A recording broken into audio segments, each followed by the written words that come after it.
경제와 정의를 다 잡는 KBS 홍사훈 기자. 경제 정보를 이렇게 재미있게 알려드리는 프로그램은 홍사훈의 경제쇼 플러스뿐입니다. 네, 안녕하십니까. 홍사훈의 경제쇼 플러스. 저는 경제와 정의를 다 잡는 홍반장 KBS 기자 홍사훈입니다. 요즘 달러의 힘이 예전만 못하다는 뉴스 많이 접하셨을 겁니다. 세계 각국의 중앙은행들도 외환 보유고에서 달러 비중을 계속 줄이고 있다고 하는데, 오늘 경제쇼 플러스에서는 그래서 이 달러는 어떻게 패권을 차지했는지, 그리고 이른바 요즘의 탈달러화 움직임과 그 영향 자세히 좀 살펴보겠습니다. 김영익 서강대 경제대학원 교수 나오셨습니다. 안녕하세요. 네, 안녕하십니까. 그리고 오늘 특별한 분 모셨습니다. 방송인 크리스 존슨 씨 나오셨습니다. 안녕하세요. 네, 안녕하십니까. 처음 뵙겠습니다. 처음 뵙겠습니다. 경제쇼는 좀 들어보셨어요? 여기 오면서 아. 본방사수 아. 들었습니다. 생방으로. 한국에는 언제 오셨는데 이렇게 한국말을 잘하세요? 저는 아직 모르는데 온지 꽤 됐어요. 꽤? 네, 오래됐어요. 올해? 13년 됐습니다. 오래됐네. 그러면은 오래됐어요. 네, 원어민 돼야 되는데. 원어민 네. 거의 지금 원어민하고 비슷합니다. 저는 이것도 저것도 아니에요. 네. 영어 원어민도 이뤘어요. 아니 그럼 제가 오늘 이게 경제쇼니까 네, 사실 오늘 주제가 또 달러거든요. 맞습니다. 네. 미국 경제, 미국 가끔 가시죠? 네, 코로나 때 못 가다가 올해는 유난히 많이 갔어요. 좀 가보면은 피부로 느끼는 미국 경제 좀 요즘 어떻습니까? 요즘 뭐 재료값도 많이 올랐던 것 같고 예, 최근에 LA 쪽에 가서 네. 장 좀 보고 예, 그 요리하는 게 있었는데 예, 재료값이 많이 올랐고요. 예. 또는 팁 문화가 확실히 엄청 빡세졌어요. 식당에서 팀 문화 네. 빡세졌다. 한국말 잘하시네. 그래요.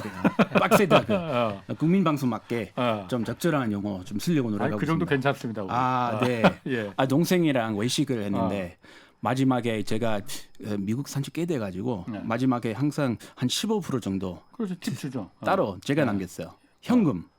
근데 이제 웨이터 이렇게 패드로 예. 바로 동생 얼굴에다가 이렇게 한번 눌러달라. 근데 20%부터 시작하나? 근데 얼굴 보면서 눈치 봐야 되니까 이 기가 죽더라고요, 동생이. 그래서 바로 30% 팁을 100불짜리인데 이 식사 100불짜리 식사인데 팁이? 130불로 팁이 30불이니까. 오늘 팁도 그렇게 올라가는 거예요, 그러면은? 팁은 사실은 더 적게 내도 되는데 이 팁 더 세게 받으려고 이 문화가 좀 달라졌어요. 그래서 제 때는 그런 게 없었어요. 다 따로 그냥 이 웨이터 없는 상태에서 이 현금 남겼는데. 네. 아니, 김 교수님 그런 것도 일종의 서비스 물가가 오른 것도 팁이 올라가는 것도 서비스 물가가 오르는 거에 따라서 올라가요? 예, 그렇죠. 작년에 미국 소비자 물가가 6월에 9%가 넘었어요. 예. 거의 40년 만에 최고치를 기록했는데 예. 그 뒤로 그 상승률이 뭐 4% 후반까지는 좀 낮아졌어요. 예, 그런데 지금도 미국 연준 중앙은행이 목표하는 바가 2%거든요. 예, 그것보다 훨씬 더 높죠. 근데 이렇게 물가가 오르는 거는 경기가 좋았기 때문에 수요가 늘었기 때문에 물가가 많이 올랐는데요. 물론 그 원자재 가격도 올랐죠. 지금 물가가 상승률이 낮아지고 있는데 이게 상승률이 연방정부, 뭐 연방준비은행, 연준이 예상하는 것보다 훨씬 좀 느리게 떨어지고 있거든요. 그거는 방금 말씀하시는 것처럼 서비스 물가라는 거는 서서히 빨리 안 내려져요. 그렇지. 이제 공산품 같은 거, 우리 상품 같은 거는 최근에 재고가 많이 쌓이니까 내려가죠. 재고 쌓이니까 물가를 빨리 내려야 되잖아요. 예, 그런데 미국에서는 지금 더욱 중요한 거는 고용이 굉장히 좋은 상태예요. 좋아요. 예.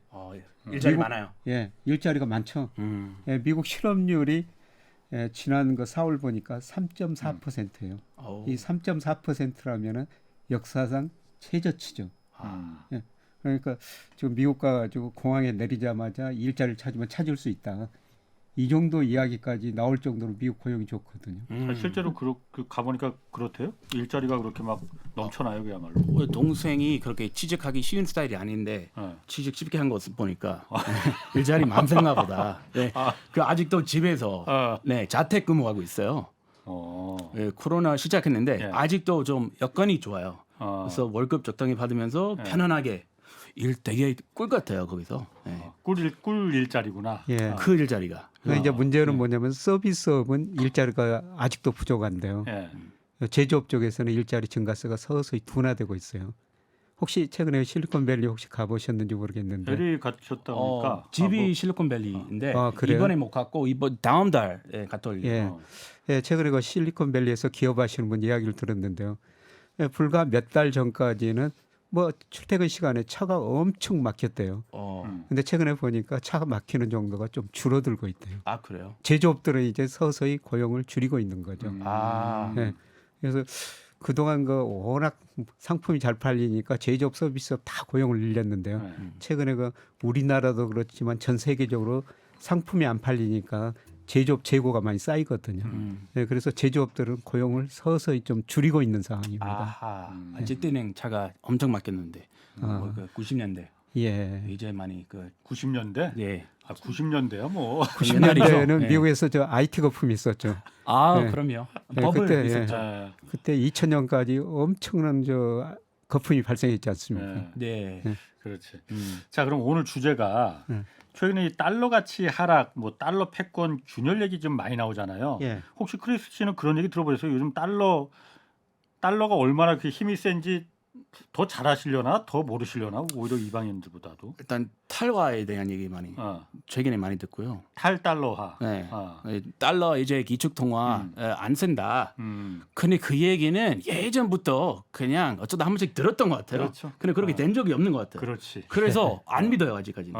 그냥 이 방송 그 흐름상 이 해야 되는 얘기인가 보다 해서 열심히 듣고 있는데 전문가 말씀 이제 전문가 모시시니까 그러니까 오늘 그 얘기 좀 하려고 해요. 한번 들어보고 싶어요. 먼저 그러니까 탈달러화를 얘기하려면은 먼저 달러가 어떻게 패권을 잡았는지 어떻게 기축통화가 됐는지 이거부터 좀 봐야 될 것 같아요. 역사를. 그래서 이 달러가 이 패권을 차지하게 된 데는 미국과 신흥국이 서로 상부상조로 세계 경제 성장을 이렇게 이끌어가면서 예.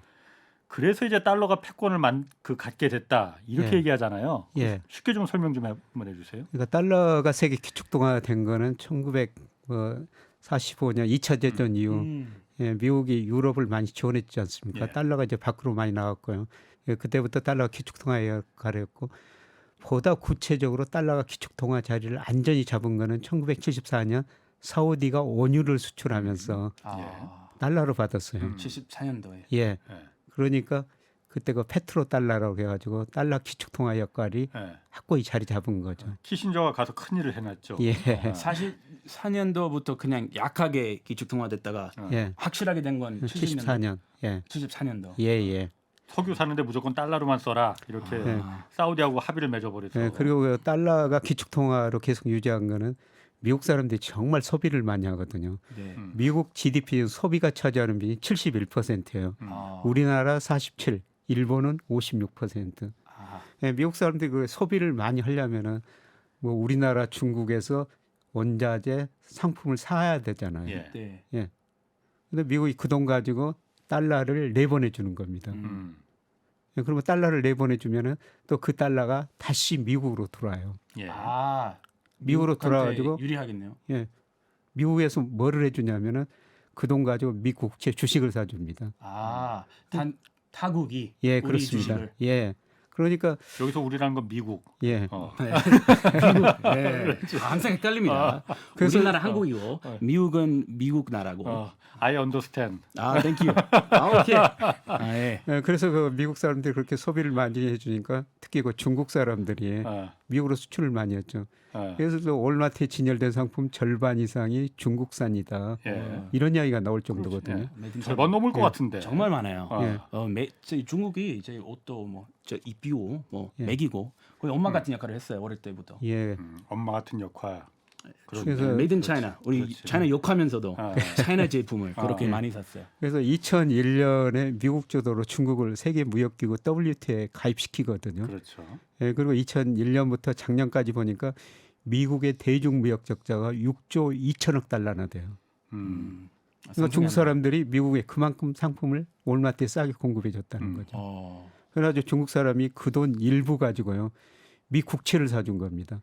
그러니까 미국 소비자 입장에서 보면은 중국이 상품도 싸게 공급해주고 국채 사주니까 금리가 낮으니까 집값도 오르고 주가도 오르니까 굉장히 행복했었죠. 행복했었죠. 예, 예. 지금 행복하진 않아요? 지금은 좀 덜 행복한 것 같은데. 근데 중국은 또 그것 가지고 미국으로 수출해 가지고 엄청 성장을 했잖아요. 그렇죠. 그러니까 서로 좋았습니다. 미국은 금융으로 성장할 수 있었고 중국은 실물로 성장할 수가 있었습니다. 제조와 생산으로. 예. 근데 문제는 이제 중국이 너무 빨리 커져 버린 거죠. 아, 호랑이 됐어요. 그렇죠. 호랑이가 되니까 이제 미국이 중국을 야 이대로 놔두서는 안 되겠다. 얘들 한번 쳐야 되겠다. 그래서 이제 무역 전쟁하고 기술 전쟁하고 좀 있으면 뭐 금융 전쟁까지 좀 할 가능성이 있죠. 그러니까 달러가 패권을 이렇게 만들게 된 거는 전 세계에 많은 달러가 그냥 골고루 퍼져나가서 많은 사람들이 다 달러를 쓰게 만들어야만이 그렇죠. 달러가 기축 통화가 되고 그게 예. 미국의 사실 가장 큰 힘은 다른 거 없잖아요. 달러잖아요. 달러죠. 예. 가장 큰 수출품은 달러지. 그러네요. 예. 전쟁이 없었으면 달러의 기축 통화 못 됐겠네요. 전쟁. 네, 이 2차 이 세계 대전 때문에 기축 통화 됐다. 맞나요? 그렇죠. 그 이전까지는 영국 파운드가 그렇지. 거의 기축통화 역할을 예. 했는데 2차 세계대전 끝나면서 완전히 영국이 예. 이제 힘이 좀 힘이 줄어들면서 이제 줄어들고 예. 미국으로 가는 거죠. 그래서 달러가 여러 군데 많이 퍼져야 되는데 그걸 이제 먼저 중동에 석유를 사면서 결제 대금으로다가 달러를 쓰게끔 만들었고 예. 두 번째로 이제 중국을 끌어들이면서 이게 이른바 이게 세계화잖아요. 예. 세계화를 이 공급망을 전 세계가 값싸게 물건을 만들 수 있는 그 체제를 구축하면서 예. 미국이 말씀하신 대로 김 교수님 제가 지금 정리하는 겁니다. 예, 크리스 예, 씨 예. 잘 이해할 수 있게. 아, 감사합니다. 대단히 감사합니다. 이 정리 너무 좋아요. 미국이 소비를 통해서 74%나 이제 그 GDP의 74% 71%요. 소비를 차지하고 있으니 예. 그렇게 만들려면 비싸면 소비가 되겠느냐. 예. 그러니까 싸게 소비를 하게끔 월마트에서 옛날에 100달러 하던 걸 한 30달러에 쓸 수 있게끔 그래야만이 소비가 자꾸 이루어지니까. 그렇죠. 그걸 미국에서 만들면 도저히 이게 30달러 안 되니까 예. 중국에서 만들고 뭐 예를 들어서 콜롬비아에서 원료를 사서 아프리카에서 원자재를 사서 예. 중국에 보내서 중국에서 값싼 노동력으로 예. 만들어서 그걸 미국에 공급하고 예. 싸게. 싸게. 그래서 미국의 월마트에서 미국 소비자들이 싸게 살 수 있고 예. 대신 중국도 역시 마찬가지로 그거로다가 부를 창출한 거죠. 예. 그러면서 달러를 받아서 예. 중국의 부도 창출하고 또 다시 또 그게 중국 달러가 미국으로 들어온다는 건 미국의 국채를 샀다는 거잖아요, 중국이. 예, 예, 그렇습니다. 그래서 이제 결국은 쉽게 말하면 악어와 악어새의 관계네요, 그러면은. 그게 무슨 말인지 아세요? 윈윈 하는 나라가 미국과 중국밖에 없네요. 이 알리게이터 얘기는 악어는 알리게이터 아닌가요? 그렇지. 동물. 무서운 거. 악어와 악어새를 안 잡아먹거든요. 그러니까 서로 도움이 되니까. 아, 상부상조. 그렇죠. 상부상조. 중국과 이 미국만. 다른 나라도 다 마찬가지죠. 한국도 굉장히 큰 도움을 받은 뿐만 아니라 예. 아, 달러 기축과 이게 통화되면서 중국으로 기축 통화되면서. 예, 중국이 미국으로 수출을 하려면 우선은 중간재가 있어야 되는. 예. 중간재를 중국이 생산을 못 했었어요. 음. 그래서 미국으로 최종재를 수출하기 위해서 중국이 우리나라 중간재를 많이 수입해 간 거죠. 예. 예, 그래서 우리 대중 수출 비중이 급격히 늘어나 버린 거예요. 예를 들어서 2000년에요. 우리가 대중 수출 비중이 한 10% 됐는데 뭐 2020년 가니까 26%까지 올라가 버리거든요. 네. 와. 그래서 미국 사람들이 소비 많이 해주니까 중국이 상품 생산했고 우리도 중국으로 상품 생산을 위해서 중간재를 수출해 주니까 우리 경제도 굉장히 높은 성장을 했죠. 아, 다 중국으로 수출할 수 있으니까. 예, 예. 그래서 뭐 미중 중국도 좋았지만은 우리나라도 중간에서 예, 좋았죠. 예, 그리고 우리가 뭐를 했냐면요. 우리가 중국에서 수출해서 번 돈 가지고 그 돈 가지고 뭘 했냐면은 우리 국민연금을 통해 가지고 미국 주식 채권을 사준 거예요. 채권을. 예. 그게 그러니까, 또 미국으로 들어갔다 달러가 다시. 예, 그렇죠. 그러니까 우리가 미국 주식 채권을 사주니까 계속 미국 기업들이 우리한테 배당을 주고 미국 정부 국채를 사줬으니까 우리한테 이자를 주는 거예요. 그렇죠. 그러니까 우리는 예, 중국에서 수출해가지고 돈 벌어가지고 그걸 미 국채나 주식 사가지고 미국에서 이자 배당을 계속 받는 이런 구조로 바뀐 겁니다. 그러면서 달러는 점점 전 세계에 더 많이 퍼지게 됐고. 예, 그렇습니다. 이제는 달러가 없으면은 뭐 무역도 안 되고 결제도 안 되고 그런 세상이 이제 돼버린 거죠. 예, 그런데 이제 문제가 좀 발생한 거죠. 달러가 국제 무역이나 금융거래에서 편리함의 상징이었다. 달러만 주면은 뭐 상품도 살 수 있고 그렇지. 어떤 금융 상품도 살 수가 있었는데. 다 되는데. 예, 그런데 미국이 북한을 달러를 못 사용했죠. 이란을 달러 사용을 금지시킨 그렇지. 겁니다. 아. 그다음에 러시아 우크라이나 전 때문에 러시아도 달러 사용을 금지해 버렸지 않습니까? 러시아 전쟁 때문에. 채권을 완전히 동결해 버린 거죠. 그러니까 국제 결제망에서 예. 스위프트망이라는 게 있어요. 스위프트망이라는 그러니까 거. 거기서 러시아는 니들은 나쁜 나라니까 여기서 빠져 하고 빼버렸거든요, 러시아를. 사실 러시아한테 이득 보는 게 많았는데 뭐 이득이라기보다는 어쨌든 러시아가 그러면은 금방 아유 잘못했습니다 하고서는 수그릴 줄 알았지. 예. 그런데 수그리지 않았잖아요. 예. 근데 도덕적으로 나쁜 짓 했다. 그럼 빠지라 했더니 그래서 달러 못 쓰게끔 러시아를 갖다가 빼버린 거죠. 굽신굽신 하자라는데 안 하니까 안 했지. 또 손해 보는 거예요. 그래서 달러에 대한 그 의심을 갖게 됐지. 예, 그래서 다른 나라들도 예. 야 미국한테 대응하면은 달러를 못 사용하게 되구나. 음. 달러가 위협의 상징이 돼 버린 거예요. 아 위협의 상징. 예. 덴저레스. 예, 그렇죠. 그래서 이제 중국 주도로 야 우리 달러 기축통화에서 좀 벗어나 보자. 예. 그래서 러시아는 이제 달러를 사용할 수 없으니까 중국하고 교역해서 이안화를 사용할 수밖에 없고요. 예.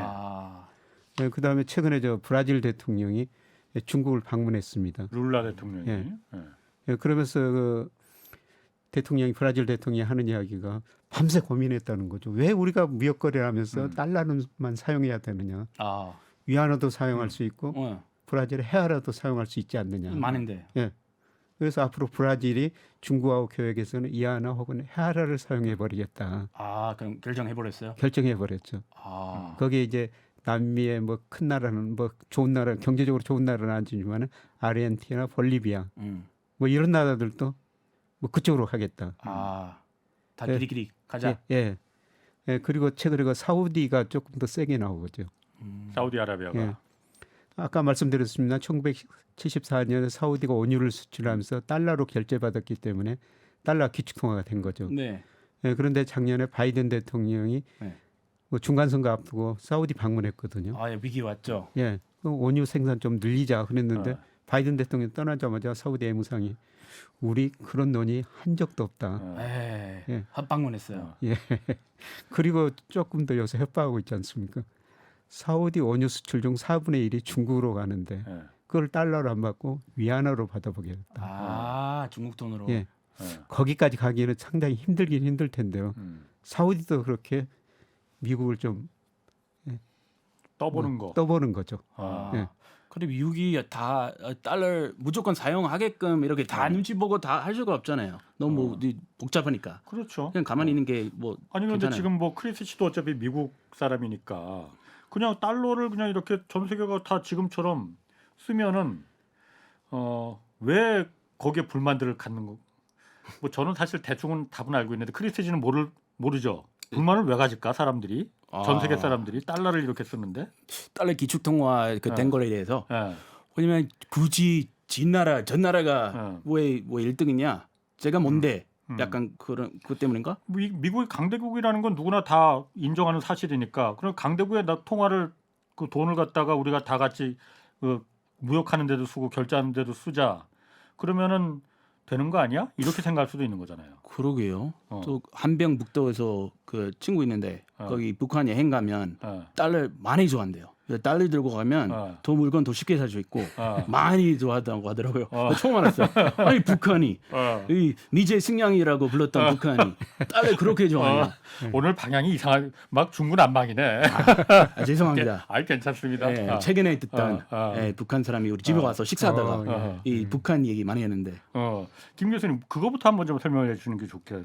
그러니까 왜 달러가 기축통화라는 거에 대해서 불만이 생기는 건지. 그러니까 가장 중요한 거는 과거에는 달러가 안전의 상징, 안전거래 상징이었거든요. 편리함이었어요. 달러만 주면은 그냥 무역거래, 금융거래 다 할 수가 있었죠. 예, 그런데 북한, 이란, 러시아 입장에서 보면은 야 미국한테 잘못 보이면은 달러 거래를 못 할 수가 있구나. 지키면 그렇죠. 똑바로 행동해야. 그렇죠. 행동해야 돼. 그리고 중요한 거는 전 세계가 달러에 의존하다 보니까 너무나도 금융시장 이게 불안한 거예요. 미국이 긴축하면은 전 세계가 더 어려워지고. 자지우지하니까. 예, 미국이 돈 풀면은 세계 경제가 좋고. 그러니까 미국이 돈 풀면 미국 돈이 전 세계 특히 이머징 마켓으로 많이 가잖아요. 수익률이 높은 데로 가거든요. 근데 세계 경제가 어려워지면은 미국이 그 돈을 좀 물가가 오르고 그러면은 긴축가 오면서 돈을 줄이잖아요.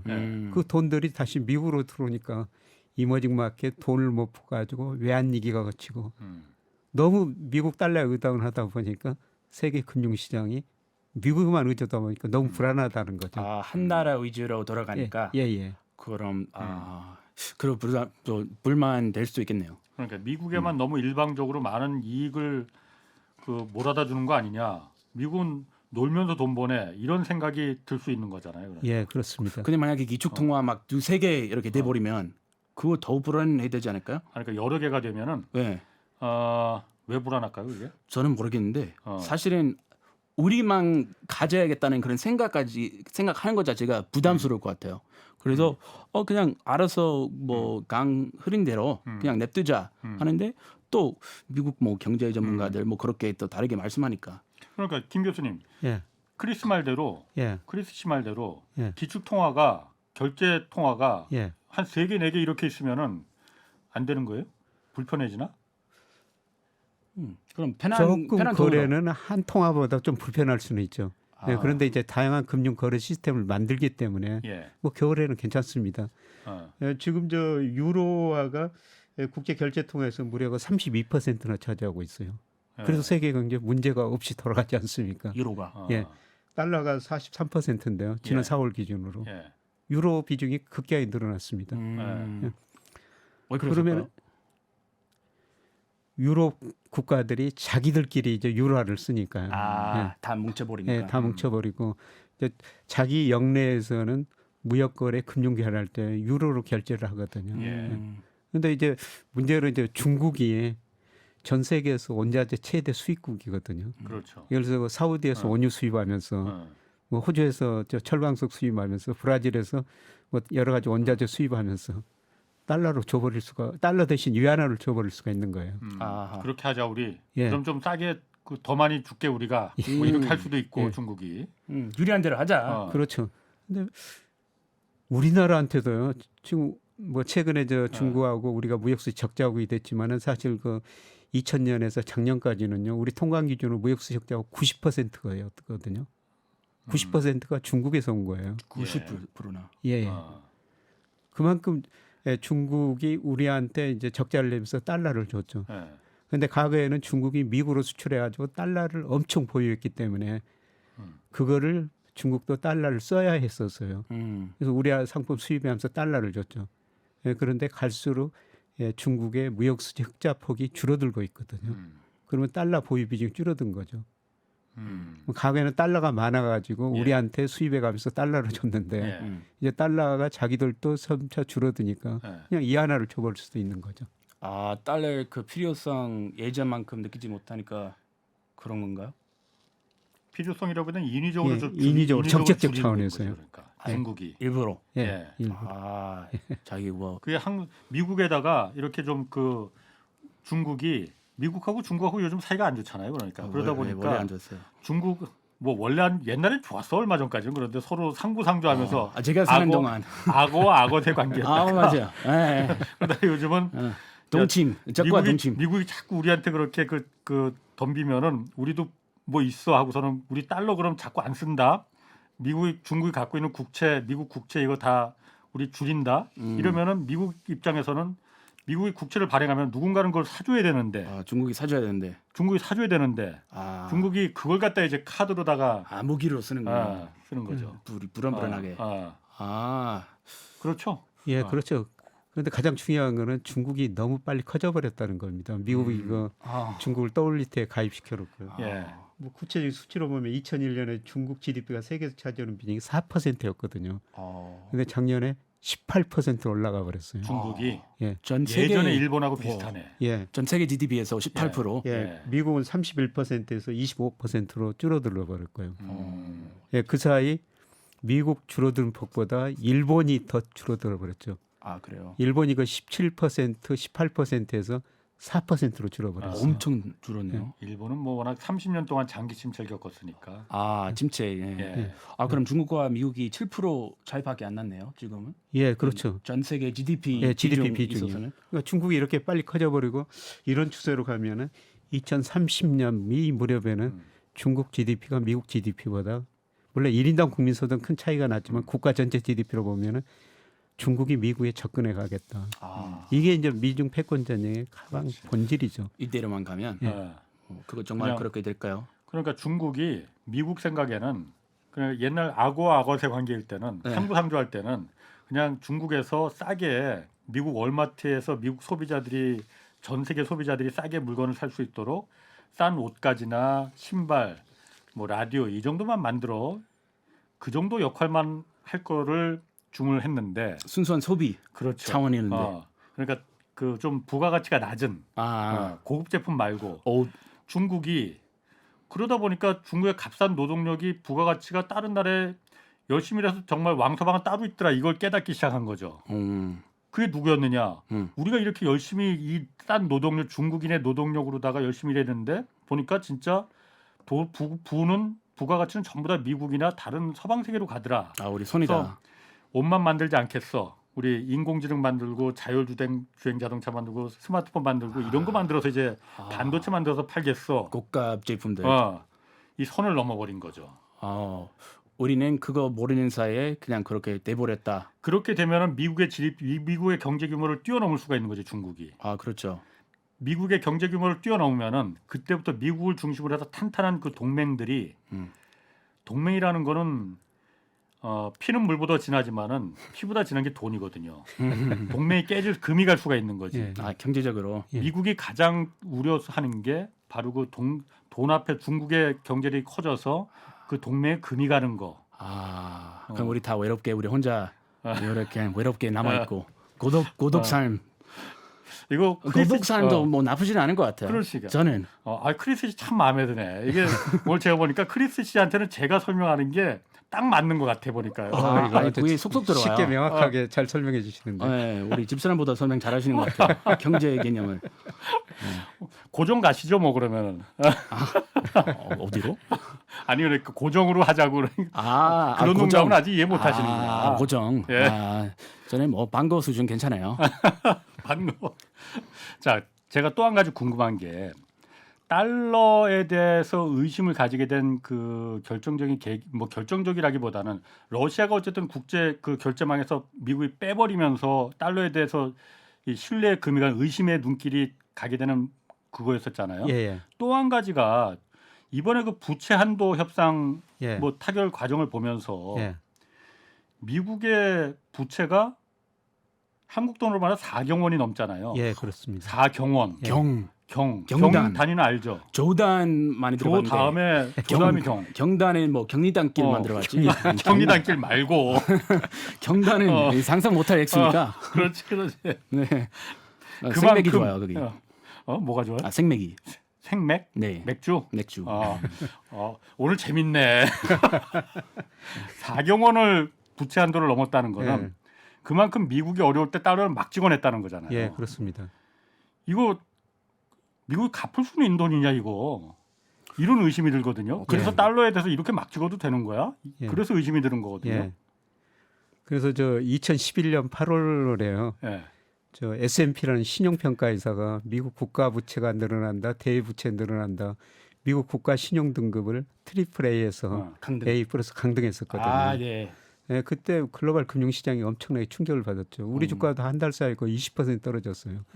그런데 그때에 비해서 미국 정부 부채가 2011년 8월에요. 96%였습니다. GDP 대비 정부 부채가. 근데 지금 120%가 넘고요. 그다음에 대순부채 그게 28%인데 63%로 올라와 버렸어요. 그러니까 미국은 정부 부채도 많고 대부채도 많고요. 작년에 바이든 대통령이 우리나라 왔을 때 제일 먼저 어디 갔어요? 삼성전자 갔죠. 나갈 때 현대차 갔어요. 그다음에 가서도 SK하고 통화했거든요. 왜 그렇게 우리 기업인들하고 바이든 대통령이 접촉을 하냐면은 투자 좀 해달라는 겁니다. 지금 미국 대순부채가 67조 달러인데요. 정부 부채도 많지만 대순부채가 67조 달러거든요. 그걸 미국이 어떻게 견제하면은 우리 기업들이 또 다른 나라 기업들도 미국에 직접 투자를 해주고요. 그다음에 아까 중국이 미국 주식 채권 우리도 많이 산다고 그랬으면 그 돈으로 버티고 있는 거예요. 투자 안 해주면 그렇죠. 못 버티고.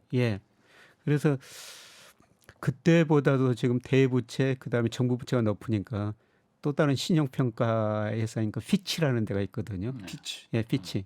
여기서 미국 투자 등급을 안정적에서 부정적으로 지금 이게 잘못되면 미국 국가 신용 등급을 내릴 수가 있다는 겁니다. S&P랑 또 피치 또 피치, 무디스, 예, 세계 3대 신용평가 회사인데요. 다 강등시켰어요. 무디스하고 피치가 이제 강등시킬 가능성이 있다. 이 가능성 S&P는 2011년 8월에 강등시켰고요. 예, 그만큼 미국 정부 부채가 많다는 겁니다. 예, 그런데 미국 정부 부채를 그렇게 발행해 줬는데 그동안 중국 좀 외국인들이 우리도 미국 부채 많이 사줬거든요. 그런데 외국인들이 미국 부채를 줄이고 있어요. 그리고 그러면은 연준이 사줘야 되죠. 그동안 외국인이 줄이니까 연방준비제도 중앙은행이 사줬거든요. 페드. 예, 페드가 사줬습니다. 근데 문제는 뭐냐면은 미국 물가가 많이 오르니까 양적 긴축이라는 걸 하고 있어요. 양적 완화하는데. 양적 그동안 안 하려 했는데 양적 긴축이라는 건 뭐냐면 거꾸로 하는군요. 예, 그렇지. 연준이 시장에 가서 국채를 돈을 예, 갖다 파는 거죠. 팔고 그러니까. 돈을 흡수하는 거죠. 이렇게 되면 과연 미국 국채가 얼마나 계속 발행을 많이 할 수 있을 것인가. 이게 참 문제고요. 그러니까 누가 사줘요 그러면은? 지금은 미국 금융회사들이 사주고 있어요. 예. 우리 뭐 S&P 뭐 500이나 이런 거. 미국 그 큰 금융회사, 금융 JP 은행들. 모간, 체이스 모간, 그다음에 골드만삭스 이런 금융회사들이 계속 사주고 있는데 사줘야지. 우리 그 살렸는데 그때 죽을 위기 왔을 때. 그렇지. 최근에 외국인들도 미국 국채 비중 줄이고 그다음에 저 연준도 줄이고 있는데 그걸 금융회사들이 계속 사주고 있는데 금융회사들이 과연 언제까지 사줄 것인가? 이게 이제 남아 있는 문제죠. 그냥 착해서 사주는 거예요? 아니면 이 정부 눈치 봐서? 지금 딱 엄청 좋은 질문하셨어요. 내가 지금 물어보려고 했거든요. 그래요? 저 같으면 사장님이면 야, 니 거 안 사. 그럴 것 같은데. 그러니까 선의해서 사주는 건지 아니면은 미국 정부가 미국이 망할까봐 지금 사주는 건지. 아니, 미국 일반 미국 금융회사는 그런 거 없습니다. 철저하게 이익에 따라 움직이는 경제 주체이기 때문에 냉철하게. 예. 미국 국채가 다른 나라 국채 수익률보다 높기 때문에 사주는 겁니다. 이득이 있으니까. 예, 이득이 있으니까 사주죠. 예. 그럼 중국은 왜 안 사주는 거예요? 그러니까 사줄만한데. 미국 미워서? 중국은 정책적 차원이고요. 중국은 계속 그 달러 약세, 달러 기축 통화를 조금 인위적으로 해를 끼쳐야 되겠다. 거기다 인정. 그래서 중국이 미 국채를 2013년에 1조 2,700억 달러 가지고 있었는데요. 최근에 보니까 8,700억 달러 밑으로 줄어들었거든요. 중국이 그 돈 가지고 미국 국채 팔아가지고 뭐를 하냐. 금을 계속 사고 있습니다. 금을? 예. 그런데 중국이 계속 금을 사는데도 중국의 외환 보유 중 금비중은요. 외환 보유 중 금비중은 3%밖에 안 됩니다. 달러 비중은 얼마나 돼요? 몇 퍼센트나 돼요? 달러 비중은 구체적으로 발표를 안 하는데요. 그 각국의 외환 비중은 구체적으로 발표를 안 합니다. 금은 3%. 예, 금은 3%인데 뭐 독일이나 프랑스 이런 나라들은 한 60, 70%이 정도 금을 보유하고 있거든요. 예, 중국이 앞으로 미 달러 국채 계속 줄이고 금을 사게 될 겁니다. 그런데 전 세계 중앙은행도요. 과거에 비해서 저 달러 비중을 많이 줄이고 있어요. 그러니까 각국의 중앙은행이 외환을 생기면 달러, 유로와 뭐 파운드, 위안, 엔 이런 걸 보유하거든요. 다양화시키고 있네요. 그런데 2000년에 달러 비중이 71%였는데요. 작년 말 보니까 58%로 줄어들었습니다. 많이 줄어들었네요. 예. 전 세계 중앙은행이 과거보다 이거 미국 경제 달러 이거를 과거처럼 좀 신뢰를 할 수가 없다는 거죠. 미국이 많이 불안해하고 있나요? 이거 뭐 보면 아니면 불안해할까? 아무것도 아니다. 뭐 저는 뭐 그쪽 고위직 관계자들이니까 제 세계 소리는 알 수가 없는 거니까. 그러니까 저도 그게 궁금해요. 미국의 미국 고위직들은 이 상황을 불안해합니까? 아니면은 해볼 테면 해봐 이런 상태입니까? 불안해하고 있죠. 그래서 지금 중국을 때리는 거 아닙니까? 정책적으로. 예. 근데 재밌는 거는요. 트럼프 정부 때 저 중국 상품에 대해 관세를 많이 부과했지 않습니까? 그런데 작년에 미국의 대중무역 적자가 3,800억 달러로요. 2021년 3,200억 달러보다 약 600억 달러가 더 늘어버렸어요. 그러니까 미국에서 지금 바이오 아메리칸에 치고 미국서 생산하면 미국서 쓰자 그러는데 중국처럼 싸게 생산할 수가 없다는 거죠. 아직 시간이 많이 걸리죠. 제조업이라는 게 굉장히 시간이 많이 걸리거든요. 다시 또 처음부터 셋업하고 뭐 해야 되니까. 그렇습니다. 그러니까 월마트에서 중국 물건만큼 싸게 공급받을 수가 미국의 그 소비를 갖다 다 충족시키려면은 예. 중국이라는 생산 기지가 있기 때문에 가능한 건데 그게 없으니 요즘은 그래서 디커플링이라고 원래는 했었잖아요. 그러니까 이혼 그러니까 중국하고 우리 이제 그 따로 가겠다. 남남이 되자. 악어새 아니고 이제 남남이 되자였는데 네. 그래서 디커플링은 요즘 미국의 입장이 조금 바뀌었어요. 디커플링 하자는 거 아니었다 원래. 그냥 디리스킹. 예, 그렇죠. 너무 중국의 미국 경제가 의존하고 있으니 예. 커플을 완전히 끊자는 건 아니고 이런 그 너무 전적으로 의존하는 이 위험만 조금 좀 줄이자. 이거였다라고 지금 예. 말하고 있어요. 예, 너무 그런 식으로 과감하게 가고 나갔다가 있습니다. 너무 멀리 갔네. 선 넘었네. 그렇지. 쫄면서 다시. 예, 작년에 그 대중무역자가 3,800억 달러 된 것처럼 그거 미국에서 아직은 생산할 수가 없거든요. 그러니까 디리스킹 쪽으로 정책 당국자들이 그런 이야기를 하고 있는 거죠. 디리스크. 리스크 너무 많이 갔다. 리스크를 좀 줄이자. 이 달러 패권에 사실 가장 불만이 큰 나라가 뭐 사실 중국일 거잖아요. 예. 근데 지금 보면은 중국이 과거에 이제 미국이 달러 패권을 차지했던 그 방법 그걸 지금 그대로 좀 따라하고 있는 거 아닌가. 예, 중국이 이제 비슷한 쪽으로 가고 있죠. 예, 중국이 왜냐면 둘이 서로 싸우면서 네. 서로 다 배워가. 예. 근데 나쁜 것만 배우더라고 항상 보면. 아니, 기축통화 선배님한테 좀 배울 게 있네. 그러니까 그대로 따라야지. 달러가 패권된 거는 예, 미국 소비자들 소비를 많이 해가지고 달러를 수입하면서 계속 해외로 보냈지 않습니까? 근데 중국이 지금 주로 원자재를 수입하면서 앞으로 달러 대신 위안화를 줘버릴 거라는 거죠. 그러면 위안화가 이제 전 세계로 퍼지게 되죠. 좀 좋은 거 배웠으면 좋았을 텐데. 예. 음식 문화라든가 언어 교환도 좋고. 그러니까. We are the world. 그래서 예를 들어 좋게 가지고 이제 중국이 브라질에서 원자재 수입하면서 그걸 위안화로 줘버리게 됩니다. 예, 그러면 브라질은 일단 달러 대신 위안화를 가지고 있을 거 아니에요. 그럼 브라질 그 위안화를 어디다 쓰겠느냐? 우선은 중국의 그 전기자동차나 전자제품, 브라질 이런 걸 달러를 아니 위안화를 다시 중국으로 전자제품이나 전기자동차 이런 거 사면서 다시 중국으로 들어갈 거예요. 그러다 보면 있는 거잖아요 위안화가. 예. 그 그러다 보면은 이제 위안화 거래가 서서히 늘어나는 거죠. 근데 최근 통계 보니까요, 중국이 위안화 거래가요 국제 무역 거래에서 지난 3월 통계 보니까 49%, 달러가 47%입니다. 넘어섰어요 달러를? 예. 역사상 처음 있는 일이거든요. 예. 위안화 거래가? 예. 미국이 알고 있어요? 중국 거래 중국 중에서. 내에서. 중국 내에서. 중국 내에서. 깜짝 놀랐어. 왜 뉴스에서 못 봤지? 한국에서도 위안화 별로 없는데 중국 사람들이 이제 무역하면서 위안화를 주고받고 한다는 거예요. 원래 달러 더 많이 썼어요? 예, 달러를 훨씬 많이 썼죠. 자기 것보다? 예. 이제 국산적으로 신터불이 잘 하고 있네요. 한국말 엄청 잘하시네 정말로. 예. 신토부리를 어떻게 하셔 그러면? 언어 좋아요. 언어 유희 같은 거. 그럼 혹시 그 산수갑산 간다는 얘기는 혹시 아세요? 어디 간다? 산수갑산. 거기까지는 아직 안. 갑산 그거 안 좋은 건데. 그러니까 아주 그냥 춥고 배고픈 아까 함경북도. 그런데 갈지언정. 5,000%. 그러니까 한국어 능력 한번 제가 좀 어디까지 하시나 한번 좀 테스트 한번 해봤어요. 제가. 하나씩 시켜주세요. 네, 요즘 속담 사전성어 많이 배우고 있으니까 계속 할게요.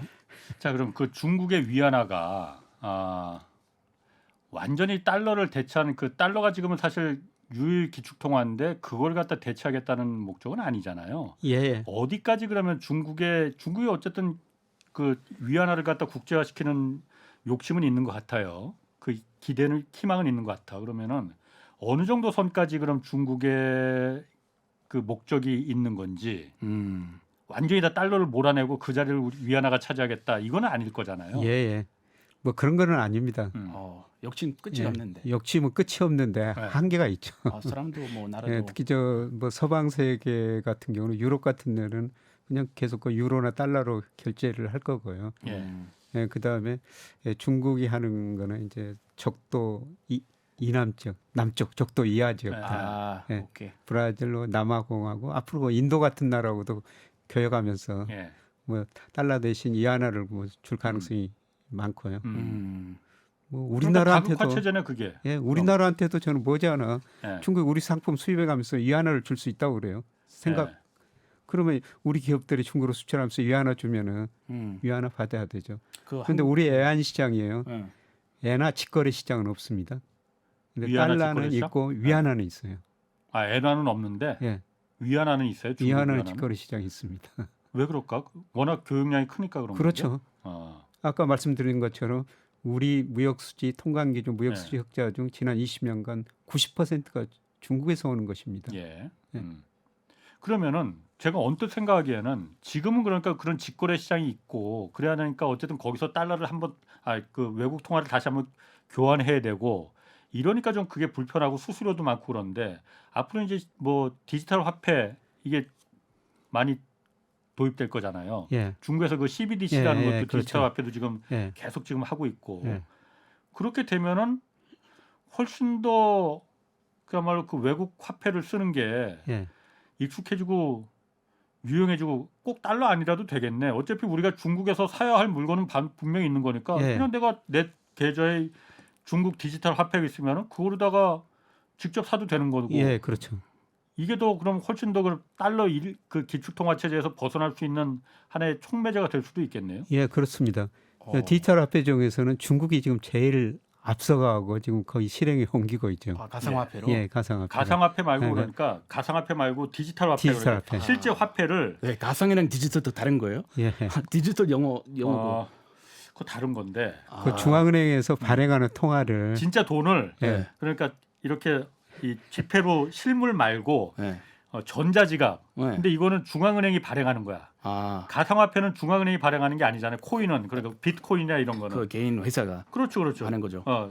그건 어떤 나라가 미국이 발행하거나 한국이 발행하거나 이런 게 아니잖아요. 그렇죠. 근데 이 디지털 화폐는 그냥 진짜 돈인데 이게 불편하니까 왔다 갔다 그냥 전자로다가 핸드폰에서 이렇게 스마트폰에서 왔다 갔다 할 수 있듯이 아, 디지털로다가 화폐를 만든 거예요. 그러니까. 우리 뭐 땡페이 하듯이. 예, 중앙은행이 발행한 화폐. 땡페이도 이제 그건 민간이 발행하는 거지만 이거는 완전히 그러니까 그냥 중앙은행이. 예, 달러고 중앙은행이. 원이야. 아. 그리고 위안화야. 아. 근데 이걸 실물 종이나 동전이 아니고 그냥 디지털로다가 만들었다는 것뿐이 이걸 중국 정부가 한국 정부가 보장한다 화폐로 이런 거죠. 에이, 우리 손해 보면 다 보장해 준다. 그렇지, 그렇지. 뭐 예, 1억 정도. 예. 아, 나라가. 발행하는 화폐나 똑같은 거예요, 그러니까. 그 대신 뭐 우리는 바람직하게 그런 것들만 그렇게 합법적인 것들만. 되면 스마트폰으로다가 중국에 있는 사람이 예를 들어서 내가 말이 너무 많아지는데 말이 많은 게 좋습니다. 예. 한국에서 예를 들어서 뭘 중국에서 수입을 했어. 그러면 중국에서 내가 중국에다 결제를 할 때 지금은 뭐 아까 위안화 결제 시장이 있다고 예. 했으니까 위안화로다가 내 원화를 갖다가 입금해서 거기서 위안화로 바꿔서 다시 중국으로 보내고 이래야 되는 그거 하지 말고 네. 내가 그냥 디지털 위안화가 있으면은 그걸 바로 그냥 직거래로. 쏘면 되는 거죠. 예, 예, 그렇습니다. 이렇게 되면은 이 어떤 기축 통화의 개념도 그 시대가 되면 굉장히 약해질 것 같은데요. 예, 그렇죠. 그래서 아마 달러라는 기축통화 역할이 갈수록 축소되고 국제 거래에서 이하나 비중, 유로 비중 이런 것들이 상대적으로 계속 특히 이하나 비중이 계속 높아지는 과정으로 보고 있습니다. 중국이 그럼 그 디지털 화폐에 대해서 굉장히 적극적이고 예, 가장 지금 적극적이죠. 시범 사업도 굉장히 빨리 하잖아요. 예, 그 목적도 있는 거예요? 예, 그렇습니다. 좀 걱정스럽나요? 한국 입장에서? 아니면... 미국 입장에서 더 걱정스러울 것 같은데. 제가 속으로 지금 막 불타고 있는데 참고 있어요. 우리 뭐 반반을 갖고 있으니까 달러 반 우리 원 반. 달러 반 개인적으로. 개인적으로. 네, 제 개인 주머니 사정 조금 노출하자면. 네. 자 그러면은 그 상황이 달러가 완전히 하나의 기축통화로 지금처럼 이렇게 유지되는 거하고. 뭐 각 블록별로 그러니까 엔화, 뭐 예. 유로화, 원화, 위안화 이렇게 여러 개 그 결제 무역 통화가 여러 개가 있는 거하고 한국 입장에서는 어떤 게 더 낫습니까? 리스크를 좀 분담할 수가 있죠. 예. 나눠서. 예. 그래서 달러만 가지고 있으면 달러로 결제하면 달러 가치에 따라 가지고 예. 이게 수출이나 모든 거 뭐 예를 들어서 국민연금 수익률도 다 달라지거든요. 예, 그거를 이하나 유로 뭐 이렇게 나눠 가지고 있으면은 예. 뭐 달러 가치 변동에 따른 그 리스크를 어느 정도 분산할 수 있는 그런 장점은 있을 것 같습니다. 주식도 뭐 몰빵하면 위험하니까 이거 같은 원리네요. 그럼 나쁜 점은 뭐가 있어요? 그러면은 좋지 않은 점 우리한테? 아니면 뭐 전 세계적으로 기축통화가 여러 개가 되면은 좋은 점은 아까 말씀한 대로 위험을 분산할 수 있다는 거, 그건 굉장히 공감이 돼요. 그리고 그게 바람직할 것 같은데 좋지 않은 점. 좋지 않은 점은 미중 패권전이 더 심화될 수가 있다는 거죠. 뭐. 예, 미국이 달러라는 기축통화를 계속 유지하기 위해서 중국하고 여러 가지 패권 전쟁 그거는 더 심화될 수가 있다는 겁니다. 미국이 가만 안 있을 거다. 가만히 안 있을 거예요. 가만히 있지 않을 것 같아. 왠지. 왠지 미국은 또는 뭐 동맹 이럴까봐 불안불안하고. 그래서 지금 기술 전쟁, 무역 전쟁에서 기술 전쟁으로 왔고요. 뭐 그 다음에 이제 금융 전쟁 얘기가 나오고 있지 않습니까? 사실 그 기축통화라는 게 그 전 세계에서 차지하는 그 경제 규모가 절대량이 돼야만이 기축통화가 될 수 있는 거잖아요. 미국의 전 세계에서 미국이 경제가 차지하는 규모가 아까 말씀하신 과거에 30% 정도까지 됐고 한때 36%까지 그렇게 되니까 이제 달러가 기축통화가 됐고 그래서 미국의 핵심 이익은 다른 거 없잖아요. 달러잖아요. 다른 거 다 포기하더라도 달러 패권만큼은 절대로 미국이 제가 크리스 입장이라도 포기 안 할 것 같아요. 그럴까요? 그러니까 그러다 보니까 기축통화가 되려면은 그 조건 중에 경제 규모, 세계 경제에서 차지하는 경제 규모가 커야 된다는 것도 있지만은 또 다른 중요한 거 하나는 제가 봤을 때는 군사력일 것 같아요. 건드리면은 죽는다. 누가 누구를? 그러니까 달러 패권에 대해서 건드리면 죽는다. 실제로 죽은 나라들도 몇 있지 않아요? 그래서 누구 손에서 누구 손한테? 미국한테? 그러니까 미국은 달러 패권을 건드리면은 다른 건 다 건드려도 그 용서가 될 수 있는데 달러 패권에 대해서 건드리면은 군사력을 항상 바로 전쟁으로 가요? 이라크에서 그랬었고. 그런데 과거 네덜란드, 스페인, 영국 이게 세계 패권 국가였었잖아요. 근데 말씀하신 것처럼 마지막까지 버틴 게 그 나라의 통화 가치였어요. 그걸 유지하려고 그러거든요. 그런데 그게 이제 깨지면서 그 나라 패권이 사라지게 되는 거죠. 그래서 지금 미국이 달러는 기축통화 지금 여러 가지 측면에서 보면은 미국 거 군사력 그다음에 교육 이런 게 그동안 굉장히 세계에서 비중이 올라갔는데 지금 절대적으로는 없지만 상대적으로 축소되거든요. 그런데 마지막으로 그 나라 통화 가치가 버팁니다. 그 최후의 자존심. 최후의 자존심이 그 나라 통화 가치. 영국의 파운드였고 달러 가치입니다. 이제 그게 망가지면은 그 나라 이제 패권이 완전히 사라지게 되는 거죠. 자존심이라고 하는데 그 자존심 그렇게 느끼지 못했던 것 같아요. 오히려 뭐 교육이나 뭐 먹을 거 이렇게 단순한 것들 이 기축 통화에 대한 개념을 잘 몰라요. 많은 미국 사람들이. 그냥 당연한 것처럼 그렇게 태어나고 그냥 달러 쓰니까 이제 뭐 제가 해외 와서 살다 보니까 이런 거 있구나. 천부의 권리다. 이건 하늘에서 뚝 떨어진 우리의 권리다. 미국의 권리다. 좀 고마울 줄 모르고 사는 그 분위기인 것 같은데. 그럴 수 있을 것 같아요. 아직도 그 고마운 건지 안 건지 모르겠는데 좀 부담스럽다 일단. 제가 그 크리스 씨 참 오늘 왜 미국에서는 그 애들한테 그 자녀들한테 지금 자식 있으시죠? 딸들이 있어요. 딸 있죠. 미국에서는 그 경제 교육 뭐 이런 걸 어렸을 때부터 뭐 많이 그 가르칩니까? 예를 들어서 우리가 그냥 흔히 그 상식적으로 아는 거는 뭐 유대인 같은 경우에는 굉장히 경제적인 그 교육을 어렸을 때부터 잘해요. 철저히 시킨다 뭐 이런다고 하잖아요. 유대인도 잘해요. 미국 같은 경우는 지금 기축통화국이고 그러니까 달러를 발행하는 나라니 그런 경제적인 교육 이런 게 좀 있습니까? 기축통화 잘할 때 좀 받으셨어 그러면은? 용돈 받을 때 야 이거 기축통화야 이거 소중한 거 알아? 아빠 이런 말씀 안 하셨는데 아빠 그냥 용돈만 주시고 야 알아서 잘 써. 개념에 대해서 언급한 적 없어요. 오히려 한국 와이프가 우리 아이들한테 가르치고 있고 예를 들어서 저 일주일에 우리 이거 아빠한테 5불 받았어요. 일주일에 한 달에 20불. 근데 뭐 가계부나 이렇게 따로 뭐 써달라 이런 거 없고 알아서. 근데 이제는 심부름이나 집안일 우리 딸들이 하면은 이 회당 100원 받아요. 예. 그래서 노동할수록 더 많이 받아요. 예. 그래서 내가 내 몸 힘들수록 내가 돈 더 많이 받는 거 알아. 어. 그리고 그거 일주일에 한 번 정산해요. 음. 근데 말 못 듣거나 뭐 이렇게 말썽 피면 또 깎아요. 어. 예, 뭐 100원씩. 그래서 그것도 경제 개념 가지게 되더라고요. 돈의 가치에 대해서. 예. 큰딸이 어. 저보다 훨씬 그 경제관념 그 개념 예. 좋을 것 같아요. 이렇게 키우다 보면. 크리스 씨는 그럼 어렸을 때 미국에서 자랄 때 그런 거 없이 그냥 기축통화국이다 보니까 안 배웠나? 통화 나는 것도 몰랐어요. 예, 달러를 그렇지. 줬다. 이렇게 잘생긴 뭐 아저씨 조상 우리 건국 아버님들도 계시고 이런 거 보면서 네 저는 아껴 쓰는 편이니까 그냥 집안 DNA 그래요. 돈 좀 쫄라매는 편이에요. 그래서 오늘 그 미국인 크리스 씨 보니까 그게 좀 궁금해서 한번 좀 물어본 건데 그 달러 가치 그 나타내 주는 게 달러 인덱스라고 있잖아요. 예. 달러 인덱스 이거는 일단 달러 인덱스는 누가 정하는 거예요?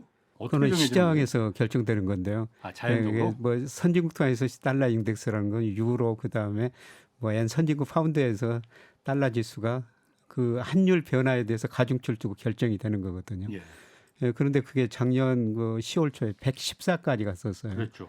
예, 그런데 강달러 막 최근에 킹달러 킹달러 그랬는데 킹달러. 예, 최근에 그저 102 안팎 뭐 오늘은 104 안팎에서 움직이고 있습니다만 그 높은 거예요.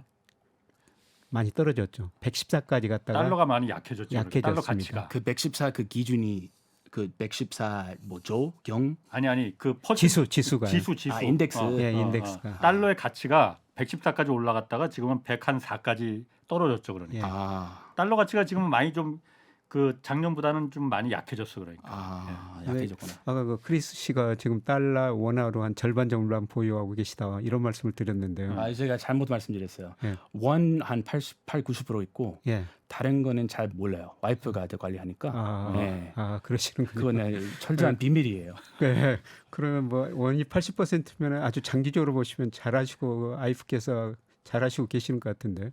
잘해요. 예, 저는 뭐 장기적으로 아까 미국 불균형이 너무 심화됐으니까 달러 가치 떨어지고 뭐 이안이나 원 가치는 상대적으로 오를 것이다.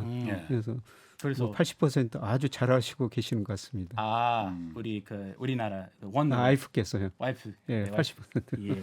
예. 그 달러 인덱스 아까 제가 물어본 게 그걸 좀 물어보려고. 이청용 하는 총재가 최근에 그 얘기를 했어요. 그 한미 간의 금리 격차가 지금 너무 커지는 거 아니냐. 예. 뭐 어쩌면 2% 포인트까지 벌어질 수 있다 이러면은 뭐 환율 걱정들 많이 하는데 환율이 금리 격차로만 이제 결정되지 않는다. 그 프레임에서 벗어나야 된다라고 얘기를 했거든요. 예. 환율 금리 격차가 이렇게 막 어쨌든 미국하고 역사상 최대로 지금 벌어지는 거잖아요. 예. 이렇게 벌어져도 환율에 이거 문제 없습니까? 괜찮습니까? 근데 우리 주식시장은 외국인들이 한 27%, 미국계 자금이 40% 없는데 채권 시장은 외국인들이 9% 가지고 있는데 예. 아시아계 자금이 47%, 예. 유럽계 자금이 30%나 돼요. 예. 거의 80%를 아시아계, 유럽계 자금이 우리 채권을 가지고 있는 거죠. 근데 우리가 독일, 일본보다 국제 수익률이 없죠. 중국보다 높죠. 그러니까 아시아 자금이 빠져나갈 필요가 없는 거죠. 그러니까 미국하고 우리 금리 차가 1.75%포인트 뭐 기준금리 차이가 나는데요. 미국 사람들은 우리 채권을 별로 안 가지고 있다는 겁니다. 그렇죠. 한국 채권 뭐 그렇게 뭐 매력이 있겠어요? 미국 사람. 유럽 사람들한테 매력 있는데 네. 우리한테 매력이 없어요. 아니 그러니까 미국의 채권이야 뭐 전 세계에서 가장 안전한 자산이니까는 다 사려고 하지만은 한국의 국채를 채권이나 국채를 뭐 그렇게 많이 사겠느냐, 예. 매력이 있겠느냐 그거죠. 그러니까 외국인들이. 그럼 뭐 아시아 우리 국채는 중국이 미국보다 훨씬 더 많이 가지고 있습니다. 예. 그래서 미국하고 우리가 금리 차가 확대되더라도 미국으로 돈 빠져나갈 이유가 별로 없는 것 같고요. 금리 차가 커지고 있는데 최근에 보니까 우리 채권 시장으로 외국인 자금들이 계속 들어오고 있거든요. 그렇군요. 알겠습니다. 뭐 오늘 거기까지 오늘 좀 하겠습니다. 오늘 아주 재밌었습니다. 크리스 씨 오늘 처음 뵙는데 앞으로도 좀 종종 모시겠습니다. 덕분에 재밌었습니다. 많이 배웠습니다. 예, 홍사원의 경제쇼 플러스 오늘 여기서 마치겠습니다. 고맙습니다.